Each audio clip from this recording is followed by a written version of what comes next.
Hi everyone, this is John Gerardi from Right to Life of Central California, bringing you another in our 40 videos for 40 days series. We're doing this with 40 Days for Life. 40 Days for Life is the international campaign of prayer and presence outside abortion clinics throughout the country and throughout the world. If you want to learn more about our campaign, get in touch with us at 559-229-2229. Today, I want to talk with all of you about this movement in Christianity that I'm seeing among certain kind of more liberal Christians to develop this notion that a pro-choice viewpoint is consistent with traditional historic Christianity. One of the most prominent groups trying to do this is Catholics for Choice, which tries to argue that the Catholic Church used to not condemn abortion, and therefore we can ignore the Catholic Church's modern-day condemnations of abortion, which I think is ridiculous.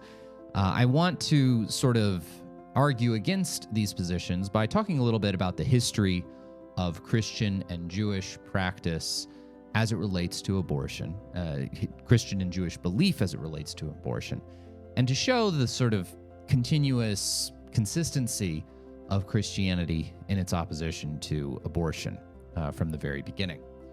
One of the first things, so let's start by talking a little bit about Judaism and the inheritance that it gave Christianity, the social justice inheritance that it bequeathed to Christianity. One of the many things that really distinguished the Jewish people from the various pagan cultures that surrounded them in the ancient world was this emphasis that you see in Jewish sacred literature in the Old Testament, the Christian Old Testament.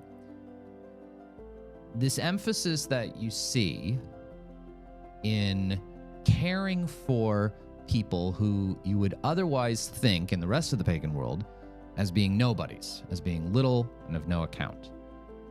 In Judaism, the prophets themselves harshly criticize the Jewish people for failure to care for widows, for orphans, for sojourners, as they were called, foreign nationals living among them. There was this sense that they, as a people, would be judged in no small measure based on how they treated the poor, how they treated orphans, how they treated widows, etc.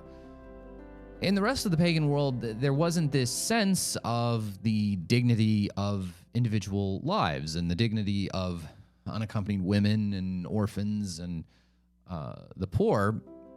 This was not really emphasized very much. These were just people to sort of steamroll over. And you can see that there was a lot of brutality in this way that was present in a lot of different cultures that surrounded the Jewish people at this time.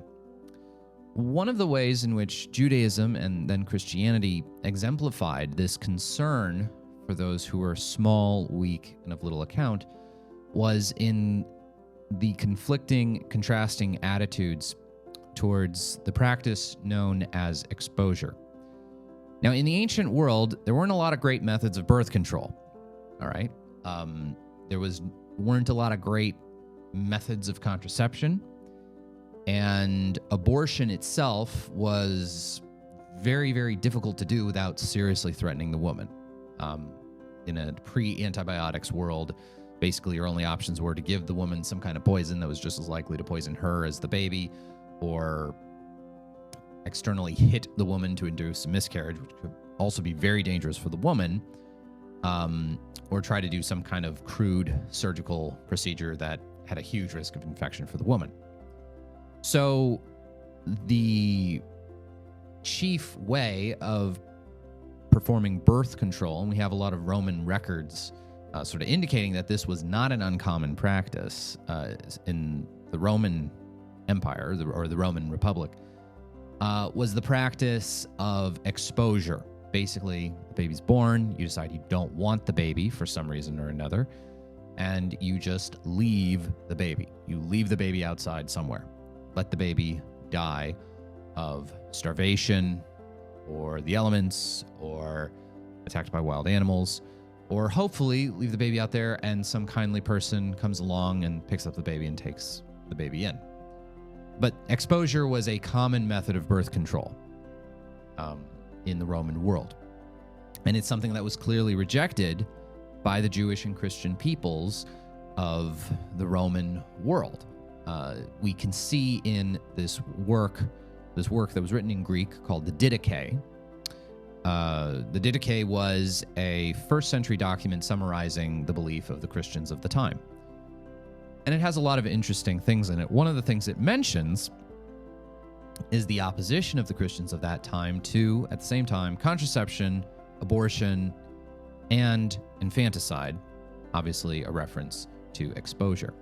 So one of the things that modern-day proponents of the notion that abortion is consistent with historic Christianity, one of the problems they face is that it's actually the inheritance of this Jewish concern with social justice in various ways that prompted Christianity. Well, it didn't prompt Christianity, but Christianity inherited this grand tradition of social justice from the Jewish, from their Jewish predecessors, and furthered it and attached some of these Jewish concerns for those who are small and weak in society to also the unborn or to newly born infants, and tied their opposition to abortion to something very close to their opposition to infanticide.